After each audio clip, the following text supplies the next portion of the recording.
Erev Tov. Erev Tov. Voilà, on est enfin de retour. Les gens se posaient la question où était le Rav Tuitou, qui était au Canada, qui a passé un très bon séjour, vraiment en compagnie de gens merveilleux. Au Canada, 8 jours avec un très beau Shabbat. Je remercie aussi d'ailleurs le Rav Chaim Attal qui nous a accueillis chez lui, Vicky et son mari, vraiment toute l'équipe. Les noms seraient trop nombreux.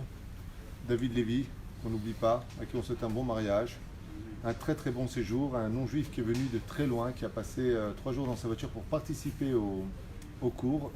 C'est un très beau voyage, Montréal. Il y a beaucoup de juifs encore, il y a beaucoup de Torah, mais rien ne remplacera jamais ni Jérusalem ni la terre d'Eretz Israël. Et en attendant que Bezrat Hashem, tout le monde se prépare pour la grande Aliyah, puisque le cri est fort même au Canada, tout comme en Europe, Aliyah ou Akbar, la grande Aliyah se prépare malgré tout pour tous les Juifs, Bezrat Hashem, Baruch Hashem, de vivre en Israël. Alors la liste est très longue parce qu'on ne s'est pas vu depuis longtemps. Et ce soir, j'ai plusieurs shiurim à donc la Gdish Otam.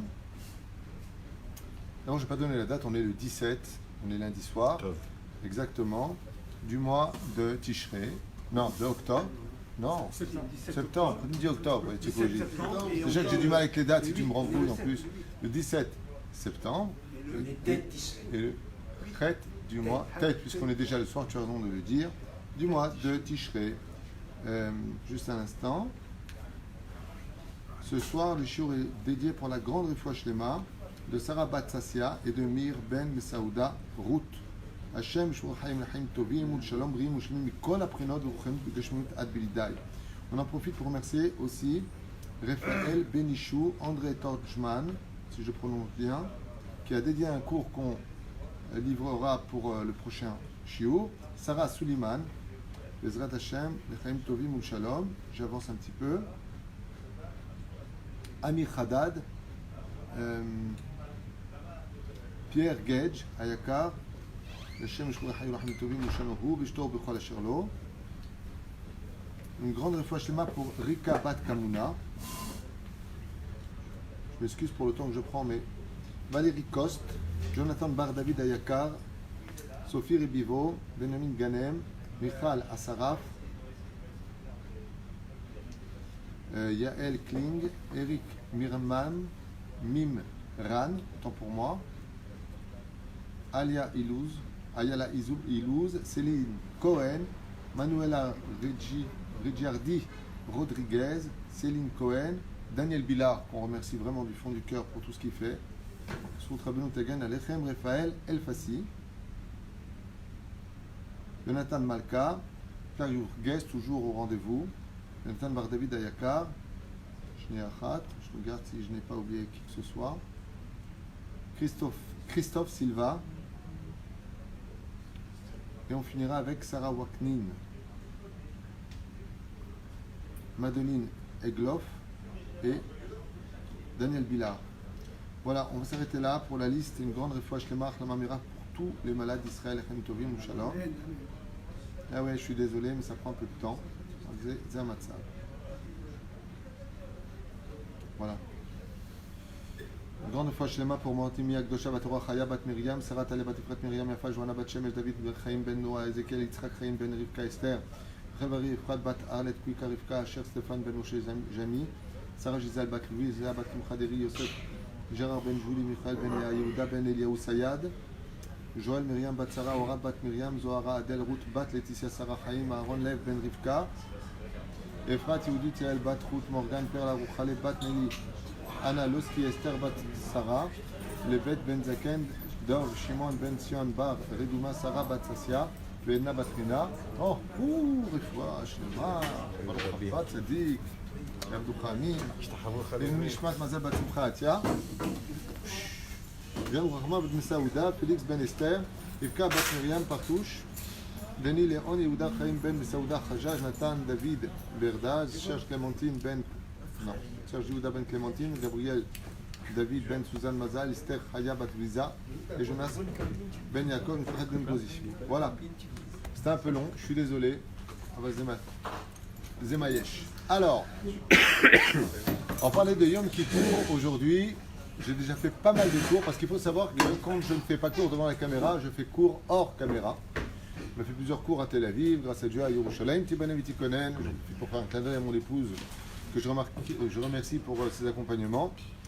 Mais il faut, je voudrais juste comme ça revenir sur une parenthèse en petit rap, parce qu'on voudrait faire les halachot, beaucoup de questions, surtout pour les gens malades ou les gens qui sont suspicieux de leur situation sur Yom Kippourim, un jour exceptionnel dans l'année juive, et qui pourtant, malgré que ce soit un jour de Teshuvah, exige énormément de réponses à beaucoup de questions. Donc je voudrais juste en élaborer une, c'est pourquoi est-ce que Yom Kippourim est un jour si exceptionnel, alors qu'il y a plus grand que lui, c'est Yom.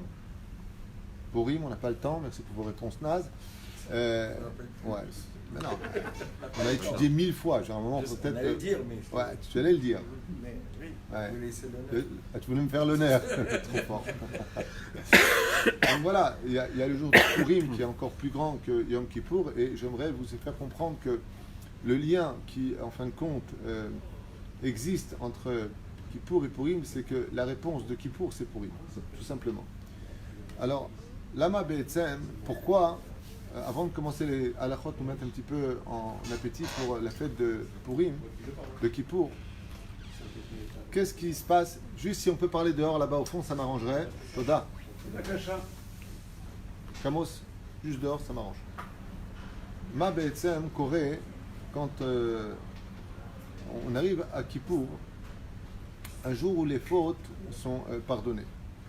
Nous avions expliqué que ce qu'il y a d'exceptionnel, le fait de Yom Kippour, c'est qu'on pardonne une chose, c'est acceptable. C'est-à-dire, le mec il a fauté, et il vient, il te demande pardon. Alors on peut comprendre qu'on lui pardonne, et il faut pardonner. Il faut savoir pardonner parce que savoir pardonner, c'est savoir renouveler quelque chose. Renouveler une naissance. Quand on ne sait pas pardonner, c'est que quelque chose est mort. Bien entendu, il y a des cas où on n'a pas le droit de pardonner. N'oublie pas ce que tu as fait à Malek. Tu n'as pas le droit de pardonner. C'est-à-dire, il y a des gens qui vont prendre ce pardon pour une faiblesse et qui vont te rajouter du mal sur ce pardon. Parce qu'ils sont malades, ils sont atteints psychologiquement. Donc tu pardonnes dans ton cœur, mais tu t'éloignes d'eux parce qu'ils vont te nuire. Ils sont malades de la jalousie, ils vont... c'est spécialiste du moti shemra, de te mettre la guerre. Dans ce cas-là, tu pardonnes dans ton cœur, parce que vous savez qu'on ne peut pas commencer kol nidre, kal nidre, plus exactement, sans que, eh bien, le Rav ou le Chazan sont machrizim, machalnu, machalnu, machalnu, on se pardonne tous les uns les autres, car au niveau du pshat, les choses sont claires. Nous sommes jugés comme on juge. Tu es trop dur, Dieu sera trop dur. Tu es cool, Dieu est cool. Tu es quelqu'un qui fait preuve d'une grande humilité, qui prend tous les shem shamaïm, Dieu prendra avec beaucoup d'humilité ton jugement et ça se passera aussi d'une certaine façon pour ton nom en toi. Tu fais pour le nom d'Hachem, tu fais pour ton nom. Aval de là à dire que non seulement je te pardonne, mais en plus ce que tu m'as fait c'est bien. Un truc qui ne va pas. C'est-à-dire revenir dans le passé et dire que le passé il était bon. Ça se traduit dans la Gemara de Maseret Sanhedrin, là où se tiennent les Baalei Teshuvah, les tzadikim gumurim ne peuvent pas tenir. Je me chéris ou quoi? Le tzadik gamour, il a jamais fauté, le mec il a fauté, on lui dit, grâce à tes fautes, maintenant que tu as fait teshuvah, là où te tient un tzadik gamour ne pourrait pas se tenir. Donc on a expliqué ça, vous vous rappelez, avec l'histoire des bouteilles, le roi qui avait, on va pas perdre de temps rapidement, tout le monde connaît cette histoire, ces trois ministres, il a voulu les tester, il a donné chacun une bouteille de vin exceptionnelle, et puis voilà qu'il est revenu 20 ans plus tard, il a demandé ses bouteilles, je fais ça vraiment en kitsour. Et puis quand il a demandé ses bouteilles, le premier lui a rendu sa bouteille intacte, le deuxième lui a rendu vide, ils lui ont coupé la tête, et puis le troisième lui a rendu à moitié pleine. Alors le roi, il a dit à celui qui n'avait pas touché sa bouteille, mets-toi à ma gauche. Celui qui avait bu la bouteille à moitié, il lui a dit, mets-toi à ma droite. Et celui qui avait bu complètement la bouteille, il est mort, c'est le rachat. Alors ça c'est le tzaddik, et ça c'est le bénoni. Quelle différence il y a? Alors le tzaddik lui dit, mais je ne comprends pas. Pourquoi est-ce que le mec qui a bu la moitié de la bouteille, il est à ta droite? La droite, c'est un poste privilégié par rapport à celui qui se trouve à la gauche. Et il lui a répondu, c'est très simple, parce que si tu avais goûté à la bouteille et que tu aurais été capable de t'arrêter, tu aurais été encore plus grand. De là, on comprend que celui qui a goûté au plaisir de la chair dans ce monde, au plaisir des nourritures impropres à la cacheroute juive, au plaisir d'aller perdre son temps dans une boîte de nuit, à draguer des filles, à obtenir des illusions, parce que tout ça, bien entendu, c'est des illusions. Toutes les fautes se situent dans un monde d'enfantillage. Le Yetzer Hara est très fort dans ce domaine pour nous faire vivre dans l'illusion. Mais la reine, malgré tout, on passe du bon temps, on rigole, c'est super. Ouais. Ben, celui qui est capable de quitter une boîte de nuit pour aller s'enfermer dans un beth midrash et étudier la Torah, il est plus grand que celui qui connaît rien d'autre que ça, parce que lui, il ne s'est pas mis malgré tout à l'épreuve. Donc on comprendra que le fait qu'une personne fasse teshuva et regrette le passé, donc petit 1, Azivat Achet, laisser tomber la faute, on a tellement répété que je ne veux même pas revenir dessus. Petit 2, dire le vidouille est d'une importance capitale, c'est pour ça que tout Kippour, dans chacune des prières, s'accompagne de prières vidouille, ce qu'on appelle les slichot, le fait de rappeler nos fautes, surtout avec le grand tikkun de Rabbeinu Nissim. Eh bien, cette situation nous ramène à un état de fait extraordinaire qu'on va dévoiler ce soir. C'est pourquoi Hachem, non seulement il est capable de nous pardonner nos fautes, mais il est capable de transformer notre passé, de donner vie à notre passé alors que nous, on l'avait tué. Puisque vous savez que la gematria du mot Teshuvah, c'est la gematria des mots Menatzel et Azman. Celui qui profite de chaque moment de sa vie. Gematria Teshuvah. Oui. Une petite question. Par rapport à ça, on voit qu'il y a souvent des personnes qui vont faire tchouva sur l'année qui s'est écoulée. Donc la question il y a une réponse dedans, mais on va dire qu'on doit faire la tchouva sur l'année, depuis la naissance et même avant. Absolument. Ça veut dire que le Ben Ishraï dit que quand on arrive à Kippour, on ne doit pas faire simplement teshuva sur l'année, on doit faire teshuva sur tout ce qu'on a fait depuis notre naissance, et ça va plus loin que ça, y compris les Gilgulim, les réincarnations. C'est pour cela d'ailleurs, avec ta permission, que nous prononçons pratiquement tout au pluriel. Une des explications, pourquoi tu parles au pluriel? Alors tout Israël est responsable les uns des autres. Il y a peut-être celui qui ne fait pas encore Kippour parce qu'il est assimilé à Nilo et des Hama, donc on est tous dans le même bateau, on va prier pour tout le monde. Mais une des explications que donne Marana Ben Ishraï, Rabbi Yosef Chaim, c'est qu'en réalité, on ne parle pas que de nous-mêmes, on parle du pourquoi on est venu, parce qu'on s'est réincarné, et donc on va faire les Tachanounim en rappelant aussi nos fautes. Ce qui viendra donner d'ailleurs un éclaircissement sur le fait que la personne qui n'est pas fautée, comme le Rav Kanievski, ou le Rav Steinman, ou le Rav Ovadia Yosef, Maran Rav Kook, que tous ces Gdolim, qui ont depuis leur naissance même pas connu une seule fois Zera Levatala, on peut très facilement penser ça de leur niveau à eux. Alors pourquoi ils feraient Birklal Kippour? Qu'est-ce qu'ils ont fauté pour faire des faux témoignages de Khatati Aviti Pachati? La réponse est que si on retourne sur tous les Gilgulim qui ont été précédents, Bétar qu'il y a eu cette faute, Bétar qu'il y a eu sur l'échelle de plusieurs générations. Donc même eux, quand ils tapent sur la poitrine, eh bien, ils ont de quoi regretter certainement une chose, peut-être par inadvertance ou peut-être avec intention, qui a été commise en deçà de ce temps-là, au-delà de ce temps que nous connaissons aujourd'hui. Mais je ne veux pas m'attarder là-dessus parce que je ne veux pas faire un shiur aujourd'hui sur le jugement, qui est très intéressant. Enfin, juste pour répondre à ta question, il y a ce que l'on sait, puis il y a ce que l'on ne sait pas, puisque vous savez que Yom Kippour est basé sur Anistarot Hashem Elekunu Vaniglot Lanu Vanu Adolam. Il y a ce que nous savons, et puis il y a ce que Dieu, lui, il sait que nous ne savons pas. Et sur ce, nous avons l'obligation de nous remettre en question sur ce sujet-là. Bien entendu, de prendre des bonnes résolutions pour l'avenir. Pour répondre, Baruch Haba, David, non, Yitzhak ben David, Gambus, Amen. Alors, très brièvement, pour ne pas revenir sur le cours d'hier, vous le trouverez aussi sur, bien entendu, de Torah Box, puisque je l'ai fait avec eux, une merveilleuse équipe, gens très efficaces, qui aiment vraiment la Torah, Baruch Hashem. L'une des raisons qui est donnée, c'est tout simplement parce qu'il y a beaucoup pour chaque question, il y a 600 000 réponses. On va en donner une. C'est que Kippour est le jour du dévoilement. C'est un dévoilement. C'est bizarre parce que d'habitude, on a le minag, la tradition de se mettre, de se cacher. Le peuple d'Israël est un peuple qui doit vivre pudiquement. C'est moi qui ai fait les mitzvot, regardez comment je suis foutu, on va pas de ça. Le seul jour dans la vie où on doit se dévoiler, c'est Kippour. Et il y a un autre jour qui est comme ça. Où on doit se dévoiler. Ça porte son nom. Oui. Megillat Esther. Non, Mégalé dévoile ce qui est caché. C'est toute la différence. Alors, qu'est-ce qu'on a à cacher le jour de Kippour? La réponse est simple. C'est que nous avons un klal, une généralité dans l'étude qui dit comme ça: Kol melacha shenat tzricha legufa patur alea. Marloket Rabbi Shimon bar Yochai et Rabbi Yehuda bar Ilai dans la Gemara. C'est de Masechet Shabbat, tout à fait, tu l'as étudié. Darim Yedouim, c'est chose qu'on a dit dans les premières années d'un kollel. On avait fait Masechet Shabbat il y a plus de 18 ans, 20 ans. Kolel, ok? Tout travail que je fais sur lequel je ne mets pas d'intention, je suis quitte d'elle. C'est-à-dire je ne mets pas d'intention. Je n'ai pas de kavana qui va accompagner ce que j'ai fait. On peut appeler ça, dans un autre langage, psikresha d'alonichale. Ça veut dire que je fais quelque chose, mais je ne suis pas intéressé par cette chose. Prenons un exemple connu.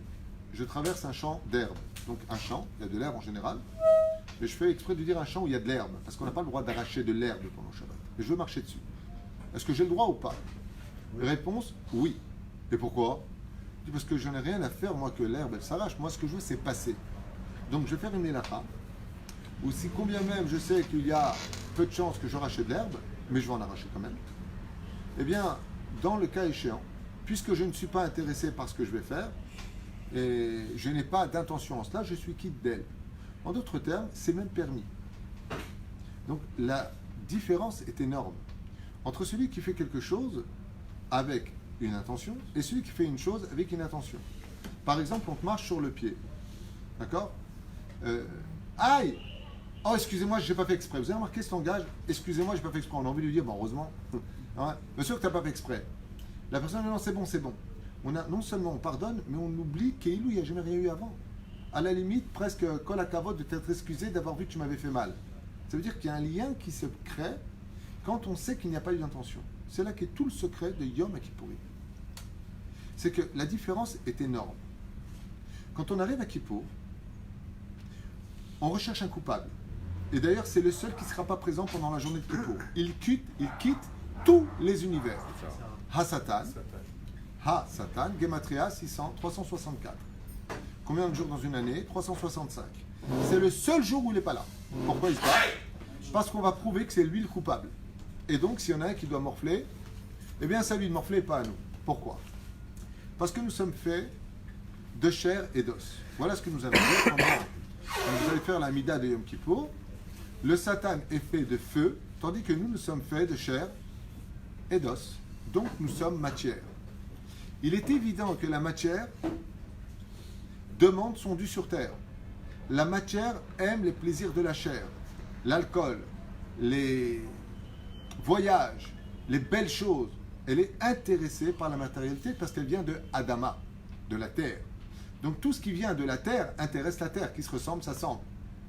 Tandis que l'âme, comme dit le Ramchal dans Mesilat Yesharim, vient du monde des plus élevés. Il vient du monde de la Bria, Tachat Kisei HaKavod, en dessous du Kisei HaKavod. Ce qui fait que la Neshama vient du monde supérieur, d'un monde céleste, d'un monde où la perfection et l'harmonie gèrent parfaitement tous les bonheurs, voire inexplicables pour un esprit humain.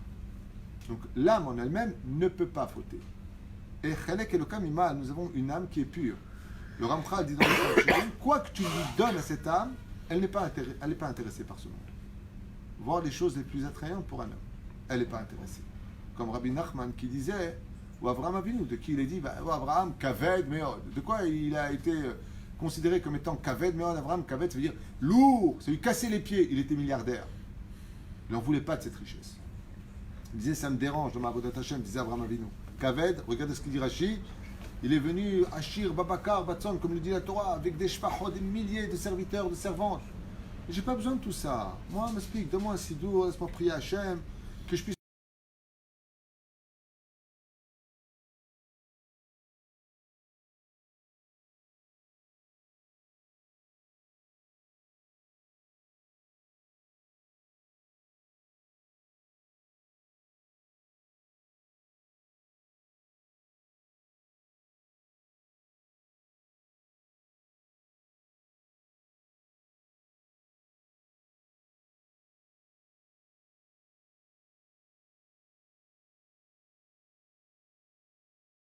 Une harmonie parfaite. Notre corps, lui, il est tout le temps inquiet.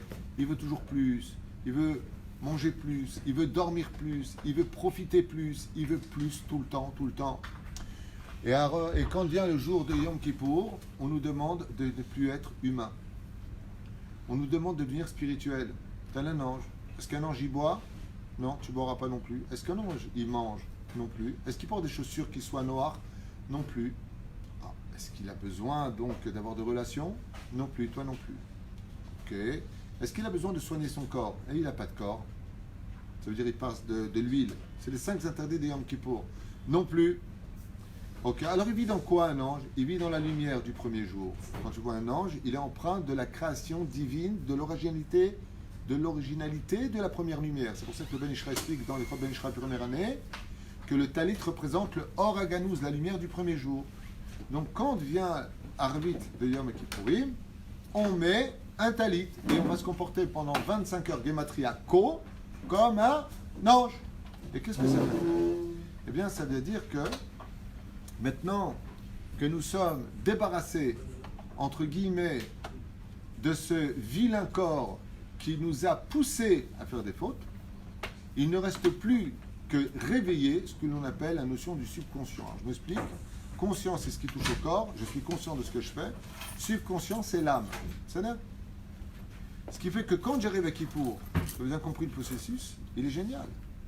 C'est qu'étant donné que j'ai fait de toi maintenant, dit Dieu, un ange, tu n'es plus dans un monde de combat matériel et spirituel, mais tu es dans un monde spirituel. C'est pour cela qu'on dira Baruch, Shem Kevod Malchuto, et Olam va. Qu'est-ce que ça veut dire ça? Qui dit ça? Les anges. Toi aussi tu peux le dire. Donc si tu es débarrassé et que ton subconscient vient de prendre conscience de l'éveil que tu as à la Teshuvah, et que quand tu vas pleurer tes fautes à Kippour, tu vas dire mais comment j'ai fait ça? Tu vas réveiller dans le monde d'en haut un din ilchatique nouveau dans l'histoire. C'est que toutes les fautes que tu as fait dans l'année, étant donné que tu vas les prononcer une par une, Netilat Yadaim, comment tu as prié, ton Kiriyat Shema, comment tu as répondu, les fautes entre l'un et son prochain, tu dois demander pardon. Tu vas réaliser en disant mais comment j'ai fait une telle erreur? Donc comment on finit à chaque fois la prière de Yom Kippourim sur les 5 prières que nous avons à faire? Kikulanu, Bish Gaga. Et ça veut dire quoi? Kikulanu, Bish Gaga. Car nous avons tous fait sans aucune intention. Tout ce que nous avons fait, c'était Shogeg.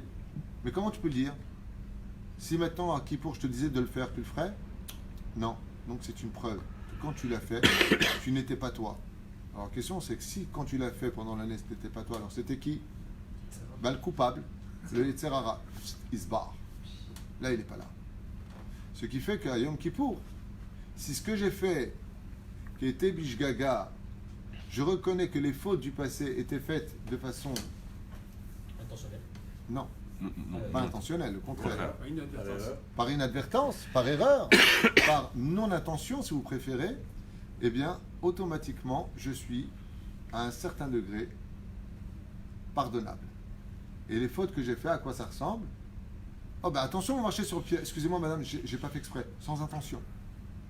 À partir de ce moment-là, le passé devient aussi lumière. Parce que ce qui fâche Dieu, c'est pas que tu fasses des choses par « je savais pas ». Ce qui fâche Dieu, c'est quand tu sais et que tu fais. À Kippour, tu viens frapper cette situation où ton conscient se réveille grâce au subconscient qu'est ton âme. Et quand tu arrives à cette union où ton corps verse des larmes, parce que maintenant tu te rends compte, Béhémet, que jamais tu aurais pu faire une telle chose, alors ton passé se transforme en mitzvot. Parce que tu regrettes ce que tu as fait. Alors Hachem, il te dit, Béhémet kol hakavod. Moi aussi je pardonne. Non seulement je pardonne, mais les fautes du passé, je les considère comme nous ayant rapprochés. Très facile à comprendre. J'ai une corde qui me lie à toi. Elle fait 2 mètres de long. La faute, je coupe notre liaison. Je t'appelle plus, je prie plus, je viens plus à la synagogue. Ok? Viens Kippour, je me rends compte de mon erreur. Et je dis, mais comment j'ai commis une telle erreur? Comment j'ai pas vu le Hémet? Je refais un nœud de cette corde qui faisait 1 mètre que j'ai coupé en 2. Combien elle fait la corde? 1,80 m. Pourquoi? Parce qu'en faisant le nœud, je vais manger automatiquement de la longueur des 1 mètre sur les 2 mètres que j'avais précédemment. Donc je me suis rapproché de toi. Cette approche a été due au fait que j'ai coupé les liens.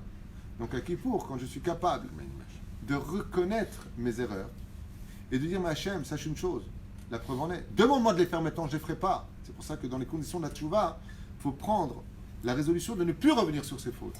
Alors Dieu il dit, donc dans ce cas-là, si c'était pas toi, alors c'était qui? C'est une folie, c'est ce que dit la Gemara quand un homme faute. C'est un esprit malin, qui a un esprit de stupidité qui a pénétré son âme. Donc automatiquement, punit celui qui est à punir. Et c'est pour cela d'ailleurs que le jour de Yom Kippourim, vous avez remarqué qu'il y a quelque chose de bizarre. On apporte au Korban 2 boucs.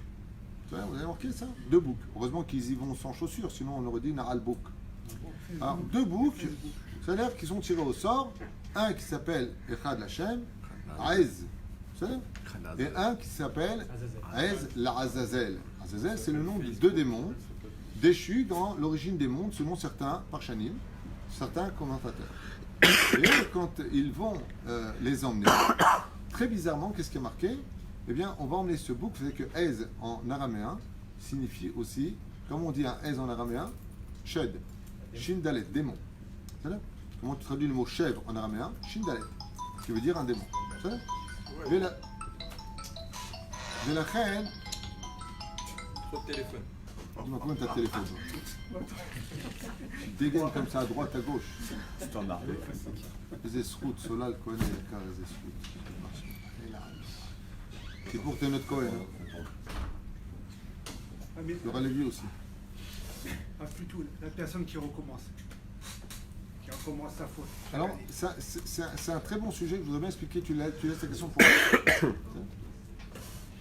Eh bien, en 2 mots, ce que je veux vous faire comprendre, c'est que le peuple d'Israël n'est dans l'absolu. Ce que je veux dire, il va être dur à comprendre. Donc, n'en profitez pas, ne le comprenez pas comme vous le voudriez. Mais c'est la bêtise de notre corps qui nous aveugle. Parce que vous savez que, comme dit Rabbi Nachman, dans les 10 malédictions du serpent, après que Dieu les maudit que tout ce qu'il mangera aura le goût de la terre, il lui a dit tu mueras. C'est-à-dire que tu devras te débarrasser de ta peau.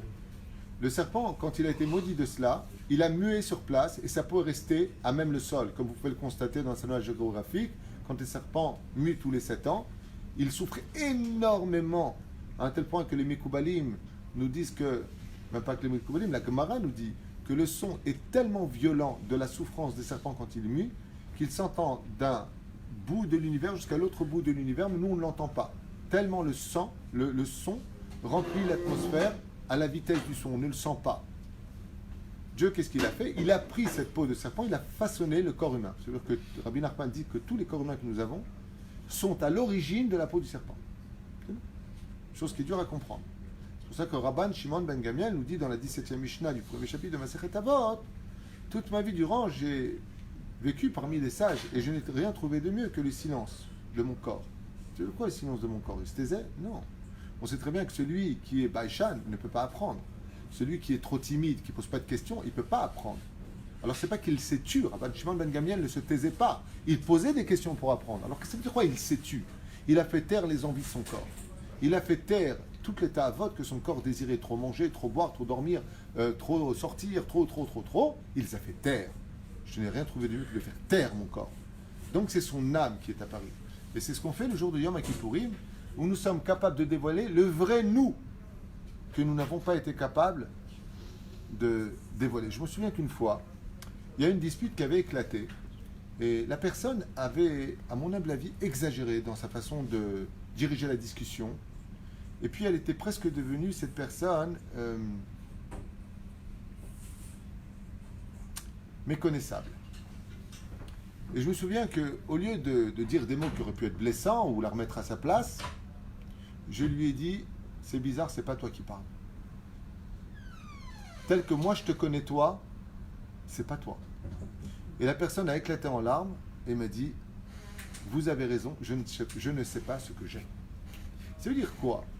Ça veut dire que quand on est méchant, quand on parle mal, quand on ne fait pas les choses telles que la Torah nous le demande, quand on est contre nature, parce que ce n'est pas naturel pour un juif d'être méchant, ce n'est pas naturel pour un juif de ne pas pratiquer la Torah et les mitzvot, contre toute attente, quitte à en vexer certains, et je m'en excuse en vous souhaitant Gmar Khatima Tova à tout le monde, où que vous soyez, mais un juif avait dit le Rabbi Lubavitch, celui qui n'est pas content, il va sur sa tombe, la vidéo a été prise, mais le Rabbi disait qu'un juif qui ne pratique pas la Torah et les mitzvot, c'est un juif qui est encore un peu malade.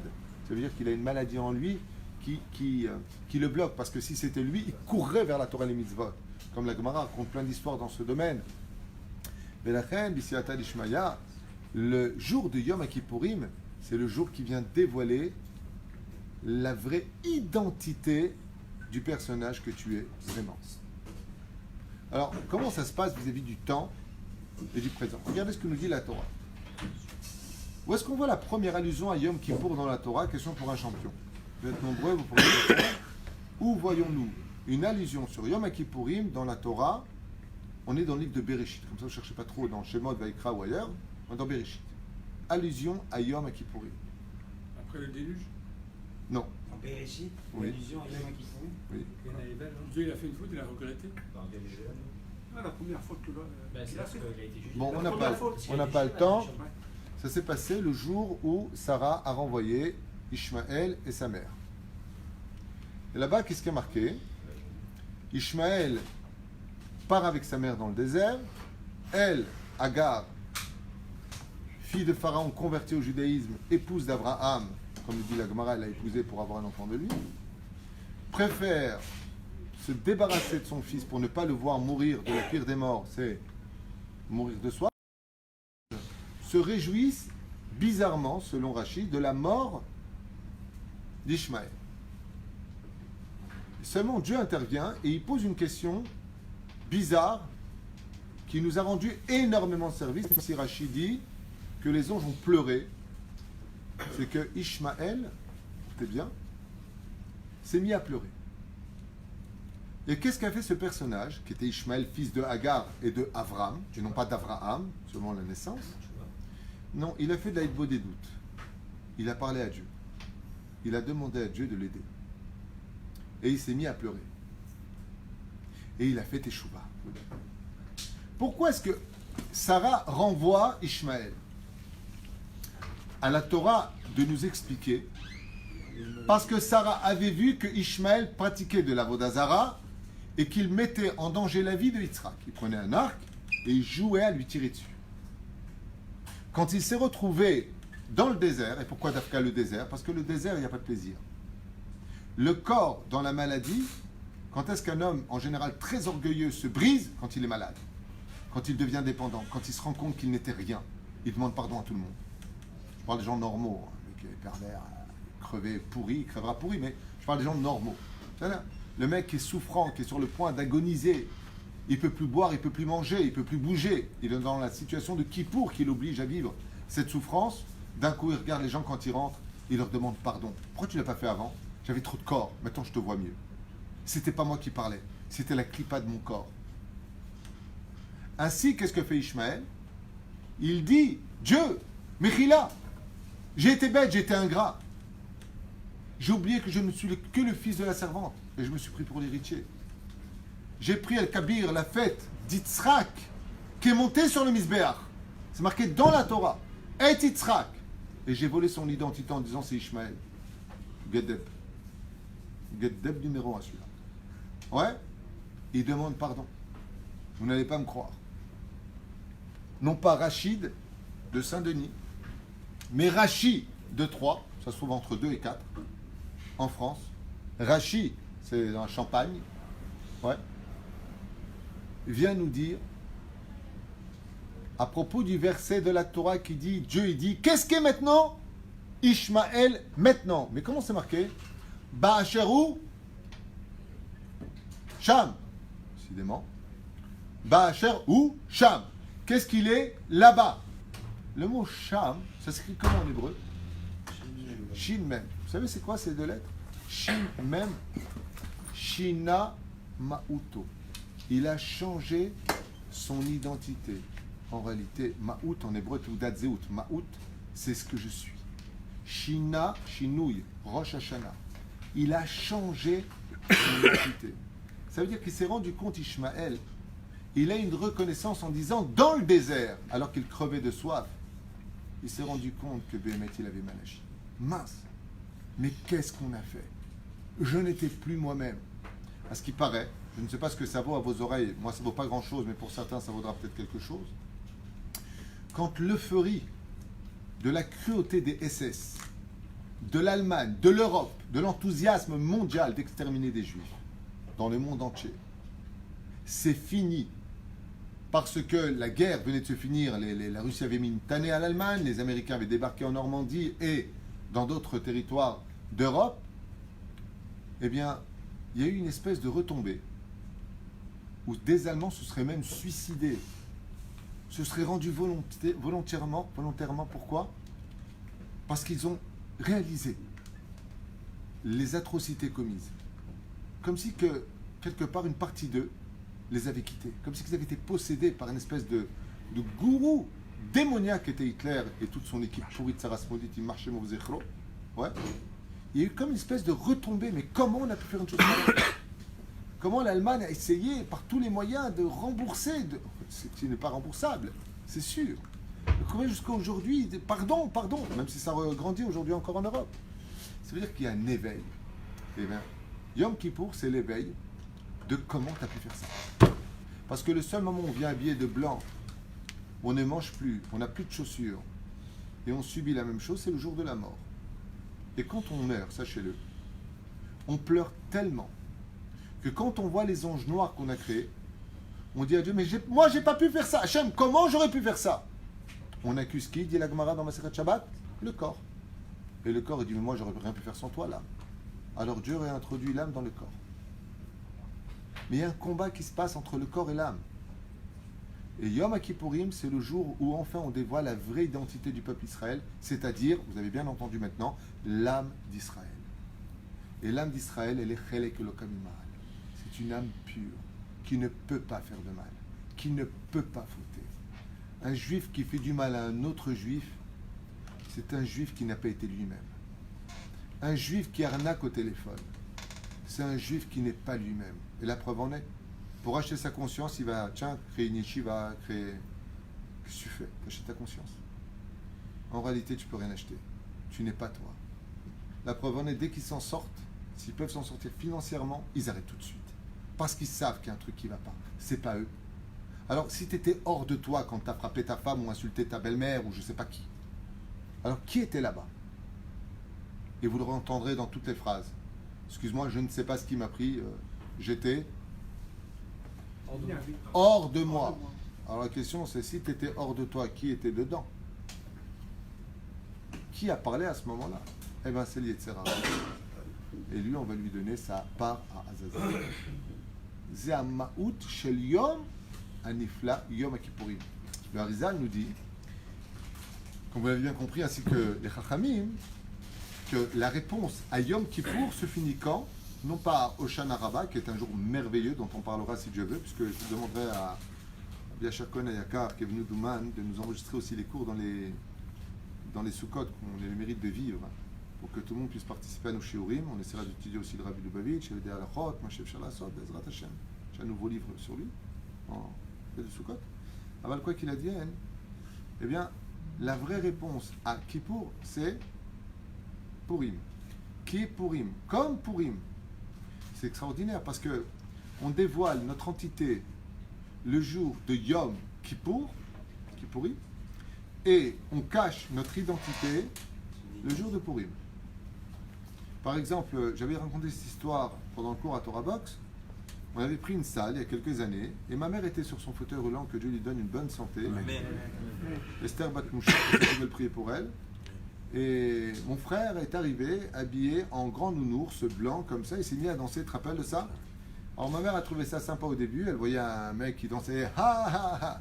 Au bout de 2 minutes, comme elle est blonde et tunisienne, elle dit Chnou elle blidade. Ce qu'il veut celui-là. D'accord?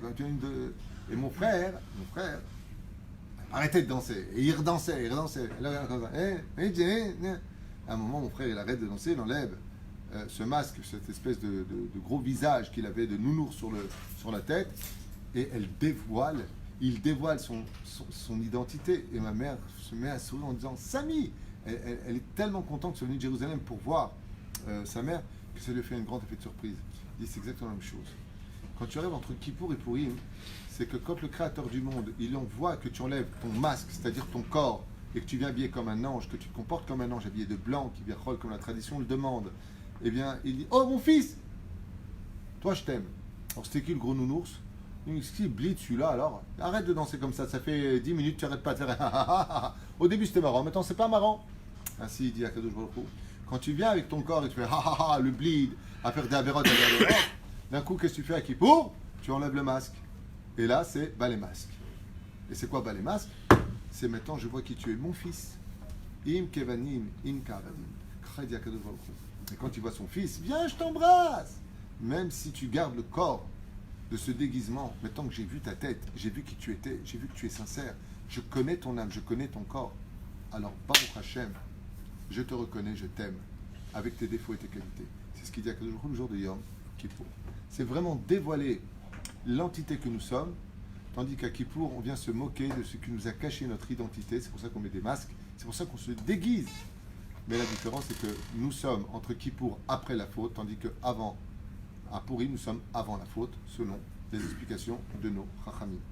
Je répète, à Kippour, nous venons réparer le monde qui vient après la faute, tandis qu'à Purim, nous redevenons des hommes avant la faute. Donc Purim n'a pas besoin de kapara. Elle est elle-même l'essence même de notre origine, c'est-à-dire la joie d'exister et de vivre. Zaya Yom Purim, Leumat Kippurim, Bezrat Hashem. Et c'est ce que vient nous donner cet extraordinaire jour, c'est de réaliser que si on avait été conscient de la stupidité de nos actes, de l'irresponsabilité de nos engagements vers des mondes qui nous ont appauvri l'esprit et rendus coupables dans le monde d'en haut, et nous venons dire à Dieu, tout simplement à Kippour, c'était pas nous. La preuve en est, demande-nous de les faire maintenant, on les aurait jamais fait. Alors pour répondre par rapport au Sham, quel rapport? Vous allez comprendre. Je reviens sur Ishmaël. Ishmaël pleure. Il fait Saïd Bodé doute. Nous sommes à Kippour. Et il pleure. Dieu dit, qu'est-ce qu'Ishmaël? Et Rashi, de la ville de Troyes, je vais m'arrêter là donc je reviens, dit, Tzadik ou. Prenez le Chumash et regardez ce que dit Rashi sur Ishmaël au moment où il pleure. Et il dit Tzadik ou. Les anges se sont mis à pleurer en disant, mais 80 000 Kohanim fuiront à cause des Babyloniens et seront mis à mort par qui? Par les Ishmaélites. 80 000 juifs, Kohanim, vont mourir d'une mort atroce parce qu'ils vont leur donner du poisson salé et des gourdes d'eau bouillante, pas d'eau bouillante, d'air bouillant, d'eau, qui vont tout simplement gonfler les intestins et ils vont imploser d'une mort affreuse. Les anges pleurent et Dieu dit, oui, mais là il est tzaddik. De là, Dieu ne juge une personne que au présent. Le présent peut réparer le passé, mais le présent ne peut pas se mêler de l'avenir. Dieu, quand il juge, c'est que pour le présent. Le créateur du monde, quand il vient juger maintenant une personne, tu fais tchouva, je ne veux pas savoir ce que tu feras demain. Tu fais tchouva, c'est sincère, je te reçois, je te pardonne, on oublie tout, on redémarre à zéro. Mais la vie ne s'arrête pas là, puisque la finalité de Yom Kippourim, qui est un jour où tous les cieux s'ouvrent, les 7 cieux sont ouverts le jour de Yom Kippour, se refermeront quand nous dirons à la fin du jugement, j'ai nommé Oshana Rabbah, Kol Mevaser, Mevaser Vomer, on le dit combien de fois? 7 fois. Pourquoi 7 fois? Parce qu'au bout de la première fois, on ferme un des cieux, deuxième fois, un autre cieux, troisième fois, jusqu'à la 7e fois, on referme les cieux et nous retournons dans un système de Teshuvah qui sera beaucoup plus difficile que cette période propice où le Créateur du monde nous offre, pendant ces 10 jours de pénitence et surtout avec son apogée Yom Kippourim, l'opportunité de pouvoir faire Teshuvah uniquement en se retournant vers lui, vers Hachem et lui dire « Abba, papa, mamash mechila, est-ce qu'un fils il voudrait faire du mal à son père ?» Mais il faut me dire, je finirai juste avec cette parenthèse si importante du roi David. Comme je l'ai déjà expliqué dans plusieurs shiurim, à propos de la Gemara qui nous annonce la mort de Avshalom. Et le roi David, vous savez que quand il portait le deuil de son fils, avant de porter le deuil, avant la mort de Avshalom, son fils, il a vu le roi HaKodesh que Avshalom a été descendu, lui qui était rebelle, au 7e palier du Guéhinam. Le problème avec le 7e palier du Guéhinam, c'est que les sages nous disent que celui qui descend ne peut plus remonter. Si tu descends là-bas, tu ne remontes plus. C'est en général, là où descendent les hommes, compris des femmes mariées, Un homme qui a couché avec une femme mariée descend là-bas et ne remonte plus. Comme ça dit la Gemara dans Bava Metzia 58, à Moudbet. C'est là-bas où ceux qui donnent des surnoms péjoratifs descendent après la mort. S'ils n'ont pas tout bien entendu tout ce que je dis, c'est s'ils n'ont pas fait de chouva. Et c'est là-bas où une personne qui a humilié une personne en public descend aussi. Le roi David va prier pour son fils et le sortir du Gehinam au Gan Eden. Et qu'est-ce qu'il va lui dire? De quoi va être composée la prière du roi David? Écoutez bien. Avshalom béni. Et la Gemara nous dit, quand le roi David, assis par terre, a pleuré pour son fils, qu'est-ce qu'il a dit? Avshalom, mon fils. Il est passé du 7e palier de Gehinam au 6e. Wow. Le deuxième jour, le roi David a crié vers Hachem, Avshalom, béni. Vous savez que Avshalom a fait énormément de mal à son père parce qu'il a même voulu le tuer. Ouais. Il a voulu le décapiter. Il a voulu le tuer pour prendre la royauté. Rebelle. Arrivé au dernier palier, le 8e jour, quand se lève le roi David du deuil de son fils, il se lève et il dit Avshalom béni. Et il le rentre au Gan Eden. Ça, je suis posé sur la question en disant c'est une sigoula de dire quand un fils Ras Shalom il meurt, qui a voulu faire tellement de mal à son père, tu peux sortir du 7e palier du Gehinam, mais il est dans un monde de transition, mais il est en Gilgoul. Il reviendra en Gilgoul, ceci étant. À l'époque de Rabbi Shimon HaTzadik, ce fameux Nazir qui était parti se couper les cheveux parce qu'il s'était vu beau dans le reflet de l'eau. Le Rizal dit que c'était la réincarnation de Avshalom qui était Nazir, qui avait des grands cheveux et qui se vantait de sa grande beauté. Donc il a fait son petit coup en revenant en tant que Nazir à l'époque de Shimon HaTzadik, où il coupera et lui dira Shimon HaTzadik je veux manger de ton korban khatat, parce que tu étais Nazir, tu as transgressé ta Naziroute, tu vas porter un korban khatat. Tu lui as dit je veux manger, j'ai jamais mangé lui, mais de toi je veux manger. Pourquoi? Parce qu'en laissant pousser ses cheveux, il s'est trouvé très beau. Il a dit c'est de l'orgueil, je ne veux pas ressentir cette ga'ava, et il a coupé ses cheveux, il a fait un korban khatat, et il était qui ce personnage qui s'est vu dans le miroir? C'était Avshalom, comme ça disent les chachamim. Quoi qu'il advienne, c'est la question comment le roi David il a pu sortir son fils du 7e palier du Gehinam et le rentrer au Gan Eden. Réponse, il a dit Avshalom, mon fils, à Dieu. Qu'est-ce qu'il voulait dire? Il voulait dire Ribono Shel Olam, dans la nature d'un fils qui a été élevé par son père, est-ce qu'un fils vraiment il voudrait tuer son père? Si c'est pas la bêtise, c'est pas l'orgueil, si c'est tout sauf lui réellement. Cette prière dite du cœur du roi David a fait remonter la réalité, car les 7 jours de deuil du roi David dans sa prière ressemblaient à Yom Kippourim. Et c'est ce qu'il dit à Hachem. Quand les anges accusateurs viennent, il dit mais est-ce que vraiment tu aurais pu fauter contre moi? Est-ce que vraiment quand tu m'as jugé, tu m'as vraiment jugé? Est-ce que tu es conscient? Est-ce que tu pourrais me rejuger aujourd'hui? Combien de mots on a dit dans notre vie qu'on a regretté? On dit mais comment et aujourd'hui tu pourrais le redire? Non, pourquoi? J'étais bête avant que ce que je te dise. J'étais énervé, je n'en pouvais plus, j'étais à bout. Alors si tu étais ça, c'est que quand tu vas bien, quand c'est toi, le vrai toi, tu pourrais le dire? Non, chasvé shalom, et je regrette de l'avoir dit. Il dit alors non seulement tes fautes elles sont béchogeg, mais en plus tu me dis que c'est même pas toi qui coulanou bishgaga, on va le kadosh baruch hu.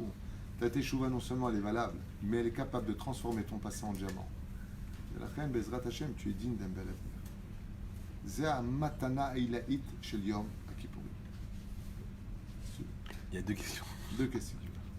Une question de la rabbinite qui nous dit si ce n'est que notre inconscient qui est coupable, alors pourquoi y a-t-il des punitions?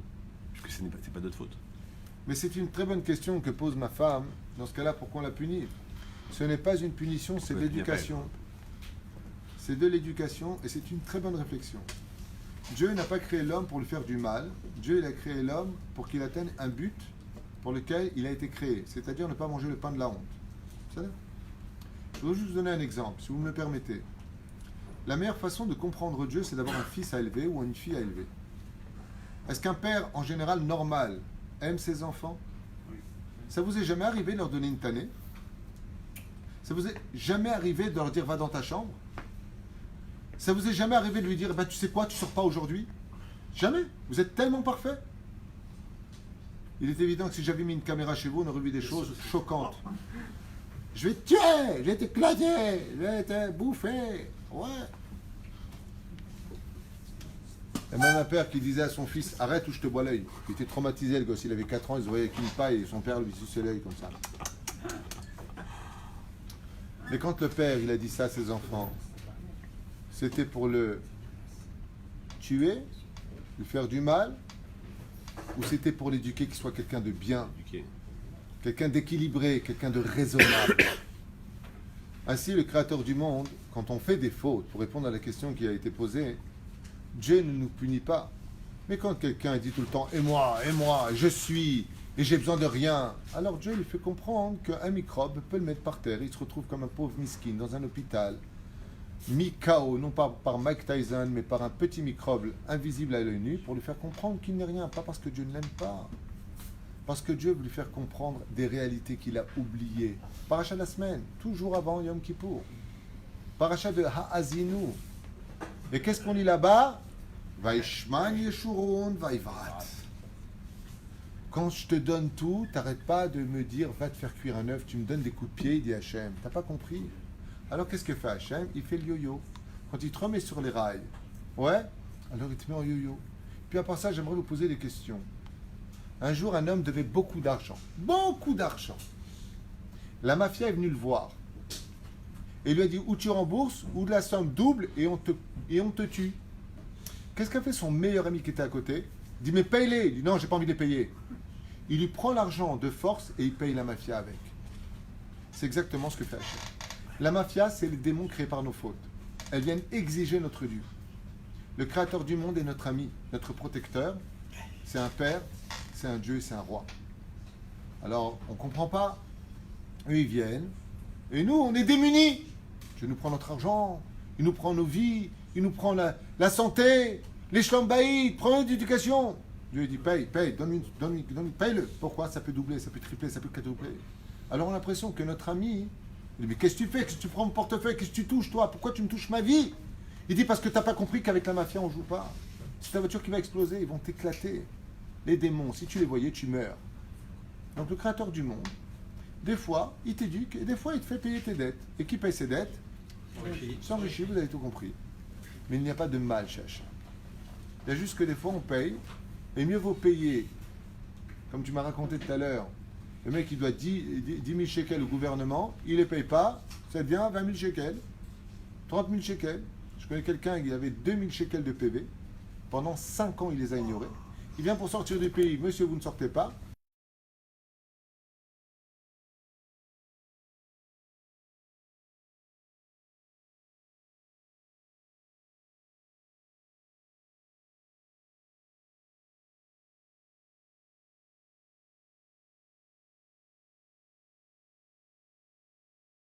Vous n'avez plus rien. Dites-moi. C'est mieux, 2000. 2000, c'est mieux. Eh bien voilà ce que fait Hachem. Tu dois des choses. Paye maintenant. Oh, encore une angoisse, encore une grassera, encore un manque d'émouna. Paye. Tu sais pourquoi? Parce que ce que tu payes là, c'est rien à côté de ce qui t'attend. Okay. Deuxième question. Question de Yael qui nous dit si certaines personnes n'ont pas conscience de l'importance de Kippour et n'arrivent pas à le faire, qu'est-ce qu'on peut leur dire pour faire faire le déclic et pour pouvoir faire ce qu'il faut? D'abord, avant tout, il faut savoir que Kippour est une mitzvah assez deoraita. C'est une mitzvah de la Torah, puisqu'il est marqué Beyom ha'asiri lechodes ha'shivi'i ve'initem et nafshotechem. Vous, unique, puisque dans le monde d'en haut, par exemple, Kippour n'est pas vu comme un jour dur, mais un jour heureux, puisque la Gemara nous dit il n'y a pas eu de jour plus heureux pour le peuple d'Israël que Yom Kippour et Tu B'Av. Donc c'est considéré comme un jour extrêmement heureux. C'est pour ça qu'on chante à Kippour. Lama. Non pas pour finir un bloc à lire, un bouquin, mais tout simplement parce que nous sommes face à une occasion qu'on ne peut pas rater. C'est comme si que la banque, tu lui dois 1 million d'euros, et elle t'appelle et te dit, regarde, si tu viens me voir demain, je t'annule ta dette. Qui n'irait pas? Qui n'irait pas à ce rendez-vous? Eh bien, celui qui vient à Kippour est pardonné. C'est dommage. Pourquoi? Parce que tu as un tout petit effort à faire. C'est de venir prier. D'ailleurs, c'est tellement agréable. Moi, personnellement, je n'ai pas honte de le dire, c'est mon jour préféré de l'année juive. J'adore Yom Kippour. Je trouve que c'est un jour qui est beaucoup moins dur que Tisha B'Av, par exemple, qui est beaucoup plus long au niveau du temps, parce que la journée est plus longue. Mais Kippour, tu es tout le temps occupé à faire. Et puis, tu es fier quand tu sors de Kippour. Donc, la première des choses qu'il faut savoir, c'est que Yom Kippour te débarrasse de toutes tes dettes qui concernent toi et ton Créateur. La deuxième chose, c'est que c'est un rendez-vous qui en général ramène les plus éloignés du peuple d'Israël. Vous connaissez tous la blague du rabbin qui dit à la fin de Yom Kippour, à l'an prochain, 9h, on appelle ça les juifs de Kippour, ouais, même les plus éloignés, même ceux qui sont avec des non-juifs, pratiquent Kippour en général. Et s'ils ne sont même plus capables, le jour de Kippour, d'être présents, alors c'est pour cela qu'il le Ben Ishraï, qu'on fera les Tachanonim au pluriel, on pensera aussi à eux. Mais par contre, ce qu'il faut savoir, c'est que la gravité de Yom Kippour va si loin dans le ciel qu'une personne est carrette, c'est-à-dire elle est retranchée du peuple d'Israël. Et c'est vraiment dommage, parce que je vous explique en 2 mots. C'est vrai que c'est facile de faire une faute, mais si pour un jeune de 25 heures, tu te débarrasses de toutes les fautes de l'année, tu comprendras que tout comme c'était dur de jeûner, tu t'es débarrassé d'une dette de 364 jours. Chaval de rater une telle occasion. Quand tu vois des gens qui jouent au loto toutes les semaines, qui ont une chance sur 1 million de gagner, surtout que tout est faussé dans le loto, ils savent exactement à qui ils vont donner, quel numéro ils vont donner, c'est tout ça, c'est par ordinateur. Pas pour rien que tout passe par l'ordinateur aujourd'hui. Okay, là, c'est 100%. Azvara d'Arbi Yehuda dans la Gemara dit Kayom Kippour, Ashrechem Israël, devant qui vous rendez pur et qui vous rend pur, a dit Rabbi Akiva, fameuse Mishnah connue. Dans Masechet Yoma, Créateur du monde nous pardonne toutes nos fautes. Ce serait bête de payer des assurances de voitures, voilà ce que je leur dirais, dans le cas où il y a un accident. Ce serait bête de faire des lotos ou d'aller jeter son argent dans des casinos alors que tu n'as pas plus de chances de gagner que de chances de perdre. Surtout que tout est truqué aussi pour beaucoup de casinos. Par contre là, c'est Dieu qui parle et celui qui est présent à ce rendez-vous, c'est sûr qu'il est pardonné. Comment on peut le rater ? Comment vos parents à vous, comment nos grands-parents à nous, qui étaient dans des camps de concentration, ont fait Kippour, alors qu'ils n'avaient rien à manger, c'était Kippour tous les jours pour eux. J'ai un livre à la maison qui parle des témoignages dans les camps de Auschwitz, que quand venait Kippour, ils jeûnaient alors qu'ils n'avaient de toute façon pas mangé déjà la veille. Mais ils jeûnaient. Même s'ils avaient à manger, on leur apportait des épluchures de pommes de terre, ils disaient Kippour ailleurs. Comment nous, on peut ignorer tous ces souvenirs, tous ces gens qui étaient au seuil de la mort et qui n'ont pas renié leur Dieu, ni leur tradition, et encore moins leur judaïsme. Mais Dieu a pour principe d'emmener l'homme dans le plus beau cadeau qu'il nous a donné, c'est le libre arbitre. Ainsi, l'homme est emmené là où il veut aller. Si un juif veut ignorer Kippour, je ne dirais pas que lui, il ignore Kippour, mais je dirais que Kippour ne veut pas de lui. Chose qui est dure à entendre, mais c'est qu'il n'est pas encore digne de vivre la Géoula de Kippour, parce qu'apparemment, il ne s'est pas assez nettoyé. Mais il y a beaucoup d'histoires à vous raconter sur Kippour. Je ne veux pas vous faire perdre du temps ou vous en faire gagner. Il y a beaucoup à dire sur Kippour.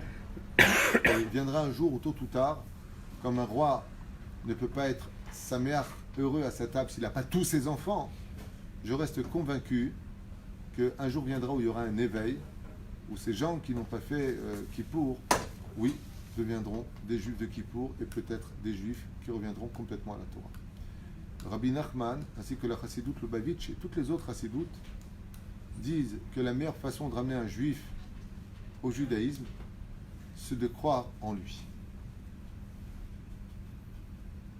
Si je crois en toi, si malgré le fait que tu ne fasses pas Kippour, par exemple, je sais qu'à l'intérieur de toi, il y a toi, le vrai toi, alors je vais m'adresser au vrai toi qui est à l'intérieur. Le Rabbi Lubavitch, Zecher Tzadik Vekadosh Ivracha, comme tous les grands d'Israël, quand il regardait un juif dans les yeux, pourquoi il regardait droit dans les yeux? Il a remarqué ça. Droit dans les yeux. Il ne s'adressait pas à ce qu'il voyait à l'extérieur. Il parlait à son âme. Et lui disait Ata Tzadik. Et l'âme à l'intérieur, elle criait. Je suis tellement empreint de clipote, tellement empreint de péché, tellement prisonnier dans des maillons qui n'en finissent pas. Merci de m'avoir dévoilé. Et plus le tzaddik va regarder les yeux et la profondeur de l'âme à l'intérieur, et plus l'âme va se déchaîner et briser ces chaînes, justement, qui le maintenaient immobile, sans pouvoir s'exprimer, et laisser le corps l'enfermer dans un monde de ténèbres et dans l'ignorance de la réalité de ce monde. Ainsi, l'âme se libère. C'est ce que nous, on peut faire quand on est capable, Bezrat Hashem, de ne pas regarder le corps qui ne fait pas Kippour, mais cette âme qui elle-même est victime de ce corps qui refuse de lui laisser vivre son judaïsme. Ce que je viens de vous dire est un enseignement de Rabbi Nachman Breslev, qui dit qu'une âme qui ne pratique pas la Torah, c'est une âme qui vit en prison dans son corps et qui a pour barreau les pores de sa peau. Comme ça dit Rabbi Nachman. Et quand tu veux le libérer de cela, alors ne regarde pas les barreaux, mais parle à celui qui est à l'intérieur de la prison pour lui dire que tu es là pour lui ouvrir la porte s'il a envie de sortir. Et tu lui montreras exactement comment passer les portes infranchissables de ces traditions mal faites, de ces habitudes mal engendrées et de cet orgueil démesuré. Comme ça, disent les Chachamim, si tu crois en juif, il croit en lui. Si il croit en lui, il est prêt à se battre. S'il est prêt à se battre, il a toutes ses chances de gagner. S'il demande de l'aide à Dieu, alors il aura toutes les chances de réussir. Tout ça, c'est Yom Kippour. On vient jusque dans le Beth Midrash, dans les Beth Knesset, et on dit à Dieu, aide-moi à devenir moi. Quand un homme, je finirai juste avec ça pour aujourd'hui, je voulais faire quelques halakhot, je dirais juste avec votre permission sur, à propos du jeûne, quelques lois dans ce domaine, pour finir. Mais la pire des erreurs qu'on pourrait commettre, c'est que le jour où on meurt, qu'entre notre âme, c'est-à-dire notre nous absolu, quittons le corps, vous ne pouvez pas imaginer le choc que la personne ressent quand elle se retourne vers l'idiotie de ses actes s'il n'a pas fait teshuva. Et c'est pas possible. Je sais pas si, je voudrais comprendre une image peut-être que je vais vous donner. Vous avez déjà connu vous-même un grand tzaddik, un vrai tzaddik. Vous êtes déjà arrivé d'avoir rencontré une personne, waouh! Ouais. Imaginez que ce grand tzaddik, on lui dit, tiens, il y a une femme qui porte plainte parce que tu l'as violée. Il y a des caméras, il y a des preuves, il y a des témoins, cet homme l'a violée. Comment il serait le tzaddik à ce moment-là? Il dit, mais qu'est-ce que j'avais fumé? Qu'est-ce que j'avais bu? Qu'est-ce qui s'est passé? C'est pas possible. Mais c'est pas moi, c'est un sosie. Il deviendrait comment? Fou. C'est ce qui se passe pour une âme quand elle meurt. N'importe quel juif, même s'il ne fait pas kippour, même s'il ne mange pas kasher, même s'il est avec une goya, même tout ce que tu veux, s'il part de ce monde rabotaï sans faire teshuva, le choc émotionnel. Écoutez bien ce que je vous dis, je vous fais un cadeau de l'étude, et ce que je vous dis, ce n'est pas une métaphore. Malheureusement, et vous croyez pas, je ne suis pas inquiète, on va tous le vivre, parce qu'on mourra tous. Le jour de la mort, le choc d'une femme qui n'a pas été pudique, quand son âme sort, qui est mal, une pureté dont vous n'avez même pas notion, d'une lumière intense, sort du corps, et qu'elle voit qu'elle n'était pas pudique, qu'elle parlait des uns, qu'elle parlait des autres, qu'elle se dansait avec les femmes, qu'elle dansait avec les hommes, n'importe quoi, piscine mélangée. Elle hurle, mais c'est pas moi, moi j'ai pas fait ça. C'est pas possible. C'est pas possible. Alors imaginez un homme pareil. Moi je veux la Torah, Hachem il dit je veux la Torah. Je lui dis, je suis désolé, t'es carrette. Vous savez c'est quoi carrette? Quelqu'un un jour m'a dit, mais c'est quoi exactement carrette? On va vous expliquer. Carrette, c'est imaginer un homme qui meurt maintenant. D'abord au niveau du Pshat, c'est le Sanhedrin, il est retranché du peuple, il vit en dehors des frontières du peuple. Mais carrette, s'il meurt carrette, ras veshalom, ça veut dire qu'il ne peut même pas s'élever. L'âme sort, il a eu barbatou. Et comme les watou, il est dans les airs.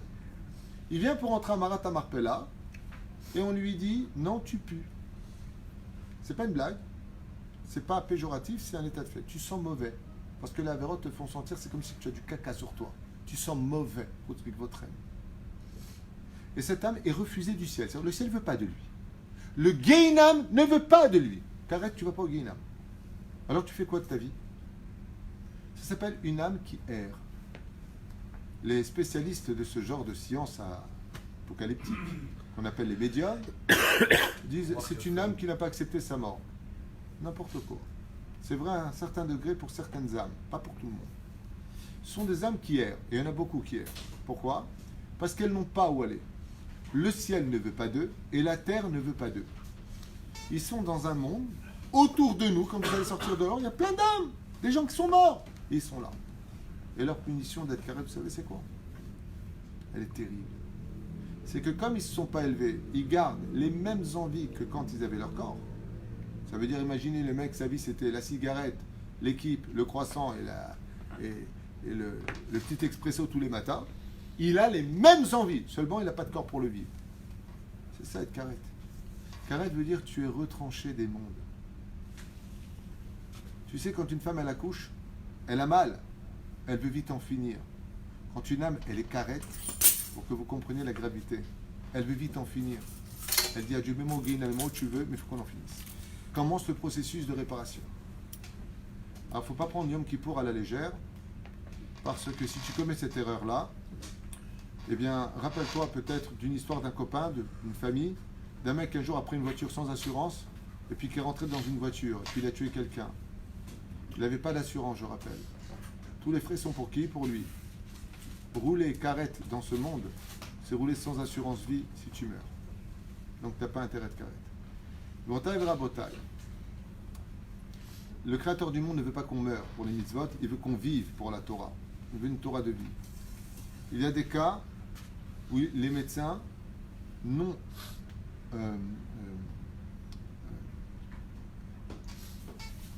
comment on dit, qui ne sont pas contre la Torah, non hostiles aux mitzvot de la Torah, qui respectent traditionnellement les lois juives, vont te dire que cette personne a du diabète, il est à l'insuline, il a une très grosse tension. Ou une femme, bien entendu, qui serait dans un accouchement, au bout de 3 jours, les lois sont précises, une femme qui a accouché dans les 3 jours n'a pas le droit de jeûner. Jusqu'au 7e jour de son accouchement, elle décide ou pas si elle jeûne. Il y a des gens qui ont des maladies, ils sont obligés, des gens qui sont en dépression, comme par exemple un bipolaire, est obligé de prendre ses Lilium, ses médicaments. Sinon, il peut chuter, et sa chute peut être suicidaire. Donc on parle ici de Pikuach Nefesh. Ces gens-là doivent être empreints de 2 avis. Un médical qui vient d'un médecin qui aime la Torah et les mitzvot, même si lui ne les pratique pas, il n'est pas hostile, il comprend la gravité de Kippour. Mais si le mec il n'en a rien à faire, jeûner, pas que ça à faire, il va alléger la situation. La deuxième chose, d'aborder au Ra'a, c'est-à-dire d'un Rav qui comprend la gravité de la halakha, mais qui comprend aussi qu'on doit vivre la halakha et non pas mourir pour elle. La reine, c'est très simple. Les personnes qui sont quittes du jeûne, problèmes cardiaques, radiovasculaires, problèmes de tension. Des gens comme quand j'étais à la Maccabi, j'ai fait donc le téléphone qui jeûne pas. J'ai eu énormément de coups de téléphone. Des gens qui me disent j'ai fait un caillou de sang, comment on appelle ça, un AVC. Et après j'ai eu un problème au cœur. J'ai fait une sainte tour. Est-ce que je jeûne? Ma pitom. Je suis comme ça. Est-ce que je jeûne? Non. Assour lecha latsour. Et si tu jeûnes, c'est un problème. À partir de l'âge de 9 ans, on peut apprendre à nos enfants de jeûner quelques heures, jusqu'à 11 heures, jusqu'à midi, s'ils le peuvent, à partir de 12 ans jusqu'à midi. C'est 9 ans, on peut lui apprendre, shaot, quelques heures. S'il a 12 ans, apprendre déjà, pour un garçon 12 ans, pour une fille 11 ans, jusqu'à Chatzotayom, s'ils peuvent jeûner. S'ils ne peuvent pas, on leur donnera à boire et à manger. Mais je voudrais juste faire une parenthèse très importante et vous donner un petit secret du jeûne. Le secret du jeûne, ne l'oubliez pas, comme je vous l'ai expliqué Shabbat Kodesh, Tibane V'Tikonen, c'est que le jeûne, on rate qu'un seul repas à Kippour. On ne rate pas 2, pas 3, pas 10. Un seul repas. Parce que le repas du soir, de demain soir, on le fait, c'est Souda Mafseket. On va manger à s'éclater. Ouais. Donc le soir, on a déjà mangé, on est bien, on est repu. À la limite, repose ton estomac. Le lendemain matin, il y a plein de gens qui ne prennent pas de petit déjeuner, c'est mon cas. Ce qui n'est pas conseillé par la Gemara ni la médecine. Il faut manger le matin, c'est très important, c'est même le repas le plus important. Et si possible, des céréales ou du pain. Ok? Mais il y a plein de gens qui ne prennent pas ça, ils ont besoin de leur petit café. Bon, bah tu rates ton petit café, c'est pas dramatique. Ouais. C'est le repas de midi que tu rates parce que celui du soir, tu le manges. Dès qu'il pour fini, on dit maintenant, allez manger avec vos femmes, votre femme, pardon, et vos enfants. La reine, combien t'as raté de repas dans Tachles, un vrai repas? Un seul. Alors comment on se prépare à Kippour? Il faut boire un maximum d'eau de 2,5 litres à 3 litres avant le jeûne. Quitte à se transformer en dromadaire, il faut absolument boire parce que c'est ce qui va être le plus dur. Parce que Bli Ainara pour nous, même si on ne mange pas 25 heures, on a tellement de réserves, on n'a rien à craindre. La deuxième chose que je vous conseille vivement, c'est de boire 1 heure avant le jeûne un grand verre de jus de raisin. Parce que le sucre du jus de raisin va vous maintenir le corps fort, puissant pour jeûner. Et pour finir, juste avant de commencer votre jeûne, si possible avant la shkia, pour rentrer de la gdusha du chol dans le kodesh, de la gdusha dans le chol, pardon. Si vous prenez un verre, vous le remplissez d'eau, vous allez à la mezouza, vous buvez une gorgée, vous embrassez la mezouza une fois, vous faites ça 7 fois de suite, bois, embrasse, hein. Bado Kumnoussé, c'est une très bonne ségoula pour avoir un très bon jeûne. Le mieux, je finirai avec ça pour ceux qui veulent vivre leur jeûne de façon équilibrée, c'est d'arrêter de vous prendre la tête parce que je peux vous affirmer que la panique mentale engendre automatiquement des problèmes. C'est-à-dire que si vous êtes concentré dans ce que vous faites, vous n'allez pas penser aux jeunes. C'est là. Quand vous annoncez une bonne nouvelle à quelqu'un ou une mauvaise nouvelle à quelqu'un, il pense à manger ou à boire. Il est dans la nouvelle. Si tu es face à ton livre et que tu comprends ce que tu dis, tu ne penseras pas à boire et à manger. Mais si toi, tu viens en tant que spectateur de Yom Kippour, alors tu as bien aimé les airs. Bon, combien d'heures? 2 heures, hein? 3 heures. Hein? Combien de temps il reste? 1 heure. Yom Kippour à Botaï, c'est pas le jour où on va dire ouais, t'as vu, j'ai reçu ton jeûne. Alors, ça a été ton jeûne. On dirait que Kippour, il tient sur le jeûne. Kippour, il tient sur ta teshuva, sur ta proximité avec ton Créateur. Et n'oubliez pas, c'est pas le jeûne le Ikar. Le jeûne, c'est le moyen qui t'emmène au principal. Ne t'arrête pas aux moyens qui t'y emmèneront. Les moyens de calmer ton corps, de faire taire ton corps. Maintenant, si les personnes doivent manger ou boire, parce qu'ils doivent prendre des médicaments, maintenant, on a déjà dit, si une personne doit absolument prendre son médicament, même si les médecins, c'est pour ça qu'il faut un avis médical, disent que même les médicaments que tu as l'habitude de prendre, comme les antibiotiques, peuvent être tout à fait être pris avant l'entrée de Kippour, juste avant le Grand Kippour, et après la sortie de Kippour. Oui, que ça, ça va. Bon, il faut quand même un avis médical, certes. Aval, dans la majeure partie des cas, oui, c'est possible. La preuve en est. Je connais des gens qui ont oublié leurs médicaments, ils étaient à Eilat, ils l'ont pris le lendemain, ils ne sont pas morts, tout va bien. Donc, il ne faut pas non plus délirer. Mais il faut un avis médical parce qu'on ne sait pas de quoi on parle. Chaque cas est un cas à prendre au sérieux et à analyser. Je ne suis pas médecin. Chacun son métier. De l'autre côté, s'il doit le prendre pendant Kippour, s'il peut l'avaler sans eau, il prépare un peu de salive et il l'avale, tant mieux. S'il ne peut pas l'avaler sans eau, pour X raison, alors il pourra, dans un cas où il est obligé de prendre ce médicament, sous peine de s'évanouir ou d'avoir des problèmes ou des dégâts de Pikuach Nefesh, Chas Veshalom, ce qui n'est pas le but, il boit et il continue le jeûne. Ne croyez pas que c'est parce que vous avez enfreint à Kippour par un verre d'eau le jeûne que vous ne devez pas continuer le jeûne. Si tu as bu ton verre d'eau, tu as retrouvé tes couleurs, continue à jeûner. Chabal de t'arrêter à ça. Al-Pi Alacha, même celui qui ne jeûne pas à Kippour peut monter au Sefer Torah. À Kippour, Moutarlo la Sefer Torah. Voici maintenant les quantités requises. Pour celui qui n'a pas le droit de jeûner. Beaucoup de femmes enceintes sont concernées par le problème parce qu'une femme enceinte doit jeûner même si elle est au 9e mois. Même si elle est au 9e mois, elle doit jeûner. Réponse très simple pour mesdames. Comme je vous l'ai dit, mangez bien, buvez beaucoup d'eau, Hazak Baruch, et allongez-vous tout Kippour. Ne bougez pas de votre chambre. Il n'y a pas de mitzvah pour une femme d'aller à la Beit Knesset à Kippour. C'est bien, il faut y aller, mais c'est le mitzvah, c'est le chova, c'est pas une obligation. Repose-toi, tu es malade, ou tu es enceinte, tu n'es pas bien, repose-toi mais jeûne. Ton mari, Bezrat Hashem, ou tes enfants feront ta représentation dans le monde des prières et dans le monde de Kippour. Maintenant, si vraiment elle doit manger ou boire, pour la nourriture, il y a des gens à qui j'ai obligé ces gens à manger pendant Kippour. J'avais un médecin à ma droite et à ma gauche, j'aurais expliqué les maladies, j'aurais passé au téléphone, mais à Sourla, là-dessous, ce sont des gens pris par les rabbinim, donc on était une quinzaine de rabbinim autour d'une grande table avec des téléphones, et chacun, tous les 2-3 mètres, toutes les 2-3 rabbinim, on avait des médecins, pour les enfants, un pédiatre, pour les femmes enceintes, un gynécologue, on avait de tout. Donc une équipe avec la conscience de ce que représente le judaïsme et en même temps la médecine. Et il y a eu beaucoup de cas où les médecins ont dit Mapitom, il n'a pas le droit de jeûner. Dans ce cas-là, qu'est-ce qu'on fait? On ouvre bien grand vos oreilles, comme ça on ne répétera pas. En ce qui concerne les solides, la nourriture, si par exemple je mange une tranche de pain, donc je ferai le Birkat Amazon même si c'est Kippour avec Yal et Veyavo, bien entendu, je peux manger kazaït, soit entre 27 grammes et 30 grammes maximum de pain, toutes les 9 minutes. Kol Peshin Dakot, je peux manger entre kazaït à kazaït. Je ne peux pas manger kabetza, par exemple, une fois. Pourquoi? Parce que ces mesures-là ne sont pas hayav karet. Donc, même si j'ai mangé à Kippour et j'ai bu à Kippour, si je respecte ces mesures-là, ani lo mitrev bekaret. La deuxième chose, à propos des boissons, donc soit la nourriture, il doit manger quelque chose, parce qu'il a pris un médicament et sans la nourriture, l'estomac risquerait d'être touché, comme quelqu'un qui a une hépatite C, il est obligé de prendre des médicaments. D'accord? Et s'il ne mange pas avec, c'est une catastrophe, donc il faut voir un médecin et un posek halakha qui vont définir ces situations.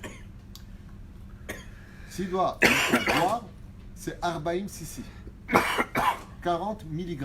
De quoi remplir Belo Lugmav, une joue. Sur cela, il devra attendre entre chaque portion, s'il peut, 9 minutes, selon Maran, Rav Ovadia Yosef, Gam 9 minutes, et s'il ne peut pas, au moins 2 minutes, entre chaque fois où il avalera une gorgée, de quoi remplir sa joue d'eau. Bien entendu, dans le cas où la personne n'a pas du tout le droit. J'ai eu un cas d'une personne qui m'appelle, il a une baisse d'hémoglobine, d'accord. En plus, il a le diabète très très très élevé. C'est une femme qui sort d'une phlébite, un truc, elle m'a sorti 10 maladies au téléphone, qu'à la fin je lui ai dit Michel Berahim au téléphone, des fois je démarre. C'est une question pour le jeune, ça. Ouais. Donc, bien entendu, les médecins à côté de moi lui ont interdit de jeûner. Et plus que ça, elle est encore à l'hôpital et les médecins lui ont ordonné de boire, parce que oui, c'était ça que je voulais dire, elle a un problème de rein rénal très très grave. Donc les médecins l'obligent à boire 3 litres d'eau par jour, et bien entendu à Kippour, ils lui ont dit, ici à l'hôpital d'Ashdod, ils lui ont dit, il est hors de question que vous ne buvez pas, vous devez boire 3 litres. Donc dans un cas pareil, où elle risque vraiment, on parle de choses qui sont très graves, il n'y a pas, tu bois, je remplis ma joue et... C'est normal, je suis en train de crever, les mecs. Non. Dans ce cas-là, s'il y a Pikuach Nefesh, on enfreint, et c'est une mitzvah, tout comme de respecter Kippour, c'est une mitzvah d'enfreindre Kippour, car Dieu, lo chafetz b'mitatam shel tzadikim kal vachomer, de shel reshaim kal vachomer betzadikim. Si la personne le fait pour sauver sa vie, Bezrat Hashem, eh bien, tout dans ce cas-là lui sera permis à la condition où derrière se tient et un médecin non hostile à la tradition juive et un rave qui est digne d'être posek halakha pour que l'on puisse passer des belles fêtes de Kippour et rentrer dans une soukha d'amour, Tziladim Hemenuta, dans l'ombre de la Emouna. En vous laissant, je vous rappellerai des écrits extraordinaires qui ont été marqués ici, puisque vous savez que c'est une grande mitzvah de manger la veille de Kippour demain, de faire 5 repas minimum, si vous le pouvez, avec Birkat Hamazon, car la Gemara nous dit celui qui mange le 9e jour du mois de Tishrei, soit demain, et qui jeûne le 10e jour, est considéré comme si qu'il avait jeûné 48 heures et non pas 25 heures. Alors pourquoi on devrait tellement manger? Première explication, Kol amarbe be'achila be'shtiya be'yom zeh. Le Tzom Kippour neshak ki'ilu tzam itane yomaim, on vient de le dire. Afilu yesh lema'et ksat belimud haTorah. Il serait même préférable de limiter l'étude de la Torah pour aller faire ses repas, nous disent ici les sages. Combien maximum? Quoi? Kazaït. Mais combien de repas maximum? Une fois on a parlé de 7 et le Maran Ben Ishraï en parle de 5. 5. On reste sur 5, c'est 5. Il y en a qui disent 7, il y en a qui disent 5. Colette avec la Salut Maseket. Ok. 5 repas de Besséder. Le Harizal dit pourquoi? Il dit parce que Kochash el Achila be'ezrat Hashem yitbarach Iprat be'erev Yom Kippourim, car le fait de manger beaucoup de repas la veille de Yom Kippour, soit minimum 5 ou 5 selon Ben Ishraï, vient réparer les mondes supérieurs qui ont été détruits et vient réparer le Etz Hadaat qui a commencé par justement avoir mangé, puisque Yom Kippour vient réparer aussi le Etz Hadaat, l'arbre de la connaissance du bien et du mal. Énorme chidouche, dit ici les Chachamim. Celui qui mange beaucoup la veille de Yom Kippour viendra réparer toutes les nourritures taref qu'il a mangées dans l'année. Ça vient réparer toutes les nourritures inappropriées à la cacheroute juive.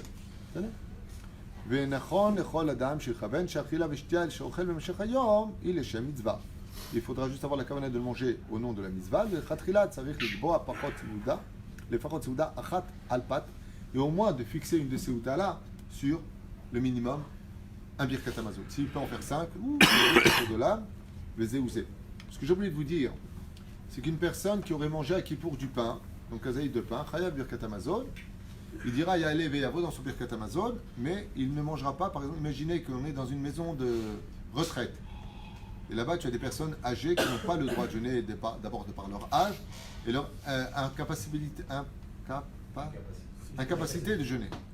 Ils n'auront pas le droit, ces 3 hommes, de faire zimoun ensemble pendant le Kippour. Chacun mangera à sa place, fera son birkat hamazon.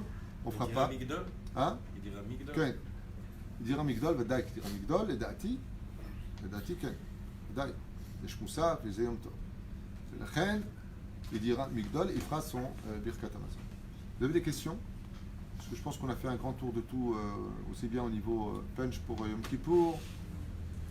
Questions? Comme je disais, la question que je posais tout à l'heure, la personne qui recommence la même faute. On l'a expliqué déjà. Ouais, J'ai dit que Dieu n'est juge qu'au présent. L'avenir, il le laisse pour le lendemain. Ça veut dire Il est que si, conscient de ça, il est conscient de sa faute. je vais te dire une chose. Imagine que tu connais une personne qui est menteur de nature et il vient te voir et très sincèrement, tu vois avec des larmes, il te demande pardon. Qu'est-ce que tu vas dire? Ouais, mais je sais que demain tu vas recommencer. Pardonne. Comme ça, il fait Hachem. Demain n'est pas là et qui a dit qu'on vivra demain? Donc on joue mal. C'est pour ça que tout le judaïsme est basé sur le mot Hayom. Regardez bien dans vos prières. Tu aimeras l'éternel Dieu Hayom. Hayom. Ce qui compte pour Dieu, c'est la journée d'aujourd'hui. Un homme qui fait tchouva juste avant de mourir, on ne lui rappelle aucunement les fautes commises du passé. Pas de questions? Alors je vous laisse en vous souhaitant un tzom kal. Shana Tova. Je tiens encore une fois, comme je l'ai fait l'an dernier, à vous le redire, à vous le répéter. Je vous demande à tous, Mechila, Slicha, Kapara, humblement pardon. Si mes enseignements vous ont choqué, ou vous vexé peut-être, que vous soyez juif ou pas, je ne suis pas là pour faire du mal, mais je ne travaille pas pour vous non plus, ne l'oubliez pas. Je travaille pour la Torah, pour mon roi, pour Akadosh Baruch Hu. Et donc des fois je dis des vérités qui sont peut-être pas à dire au moment où vous étiez en train de les écouter. Lachem Bezrat Hashem à la veille de Yom Kippour, au nom de Oel Moshe, de toute l'équipe, de mon épouse et de tous les rabbinim ici présents, veuillez nous pardonner si on vous a offensé, de quelque façon que ce soit. Le Sheniske Bezrat Hashem de recommencer une année remplie d'unité, de lumière, de shalom, de Géoula, de Parnassa, une grande réfoua pour vous tous. Tout ce que vous désirez, l'Echaim Tovim ou Shalom, ou Beshem Hashem, Naaseh V'Natzliach. Amen. Isaac, bravo.